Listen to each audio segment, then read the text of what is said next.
Mereka menipu masyarakat Indonesia dengan jual agama, mengatasnamakan cucu Nabi, tapi ternyata palsu. Mereka mengakui pahlawan, padahal mereka adalah penjahat, penjajah yang saat itu bekerja sama dengan Belanda. Cucu-cucunya, termasuk keluarga besar Utsman bin Yahya, sekarang masih meneruskan penjajahannya di Indonesia. Ini sangat berbahaya sekali.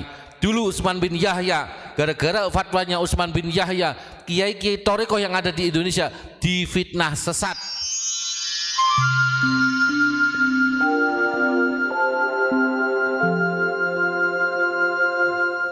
Penjajahan pada saat ini yang begitu masif, penjajahan lewat politik agama, dikemas begitu halus, banyak orang tertipu dengan tipu daya Ba'alawi Yahudi. Ketika pada saat ini terbongkar, sudah ratusan tahun lamanya, mereka dengan PD-nya mengaku cucu Nabi, tapi sebenarnya palsu. Bisa dicek kenapa saya mengatakan imigran Yaman, karena negara Yaman termasuk negara termiskin di dunia, nomor 1 termiskin di Asia. Makanya banyak para imigran Yaman ini untuk mencari sesuap nasi atau mencari makan di Indonesia, karena begitu bebasnya, begitu enaknya, begitu baiknya masyarakat Indonesia untuk ditipu daya.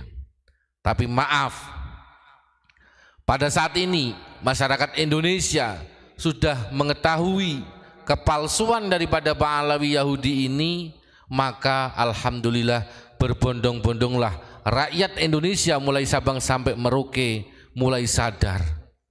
Ideologi Pancasila yang sudah dipegang oleh para leluhur kita, para alim ulama, para kiai-kiai, para pahlawan, suku-suku lintas agama, sekarang mau diganti khilafah. Saat ini seluruh rakyat Indonesia bersuara mempertahankan ideologi Pancasila, merah putih dan NKRI. Betapa pentingnya kita menjaga kedaulatan NKRI dari para penjajah, yakni golongan Habib-Habib Yahudi, tukang tipu. Habib yang mengaku cucu Nabi alias palsu ini sekarang merajalela sampai ke pelosok desa, sampai ke pelosok negeri ini. Tetapi alhamdulillah barokahnya media sosial, masyarakat Indonesia tercerahkan. Meskipun mereka menyuruh orang bayaran untuk menghentikan perjuangan Pondok Pesantren Unik, tapi maaf, kita berjuang untuk menjaga kedaulatan NKRI tanpa ada bayaran, tanpa ada yang menyuruh, dan kita tidak berpartai dan berpolitik, tapi betul-betul menjaga bagaimana Pancasila, merah putih dan NKRI ini utuh.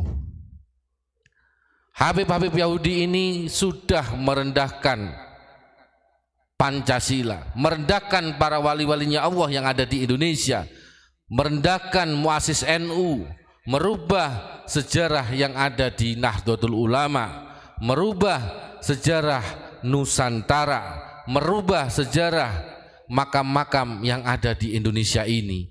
Ini adalah sejarah nasional.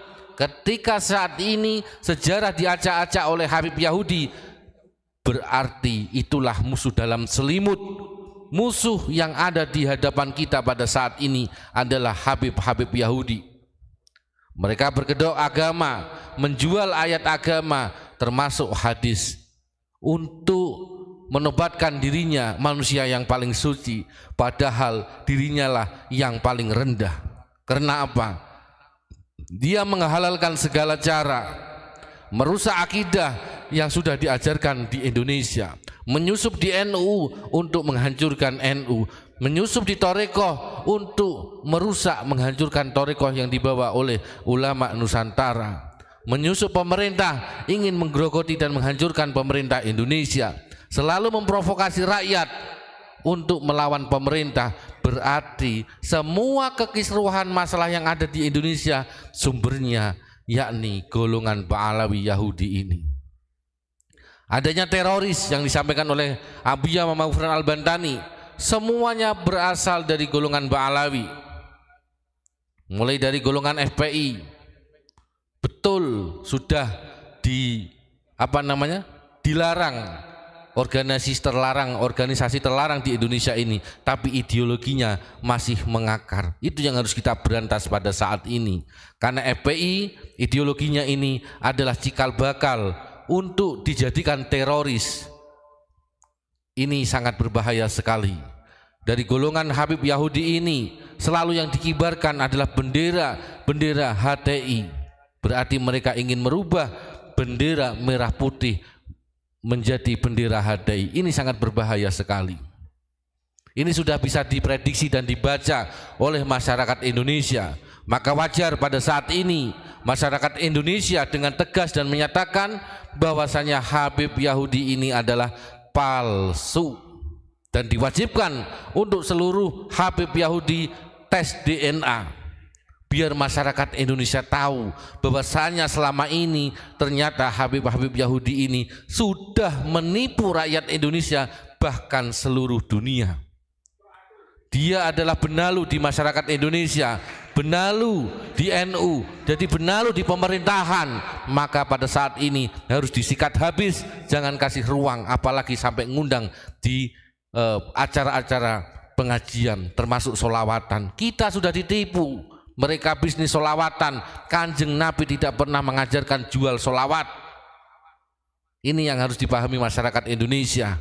Mereka menipu masyarakat Indonesia dengan jual agama, mengatasnamakan cucu Nabi, tapi ternyata palsu. Mereka mengakui pahlawan, padahal mereka adalah penjahat, penjajah yang saat itu bekerja sama dengan Belanda. Cucu-cucunya termasuk keluarga besar Utsman bin Yahya sekarang masih meneruskan penjajahannya di Indonesia. Ini sangat berbahaya sekali. Dulu Utsman bin Yahya, gara-gara fatwanya Utsman bin Yahya, kiai-kiai Thariqah yang ada di Indonesia difitnah sesat. Kiai-kiai Thariqah difitnah pemberontak melawan Belanda.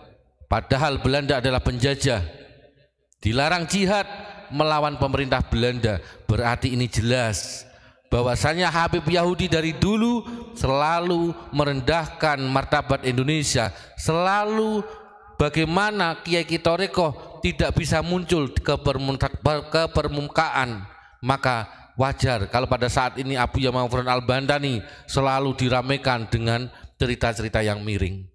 Lebih baik pada saat ini kita menjaga marwahnya ulama Nusantara, para kiai-kiai kita yang sudah berjuang ikhlas mengajarkan kita ngaji dan sholat, mendoakan kita setiap hari. Habib-habib Yahudi tidak akan pernah menceritakan para kiai-kiai atau para wali-wali yang ada di Indonesia ini. Pasti yang akan disampaikan adalah leluhurnya dari golongan Ba'alawi Yahudi. Naudzubillah min dalik. Inilah pentingnya pada saat ini kita harus bangkit dan melawan, jangan takut, karena mereka adalah penjajah. Pikirkanlah nasib anak cucu kita nanti. Hancurkan Habib Yahudi. Terima kasih. Wabillahi taufiq wal hidayah. Wassalamualaikum warahmatullahi wabarakatuh. Salam Pancasila.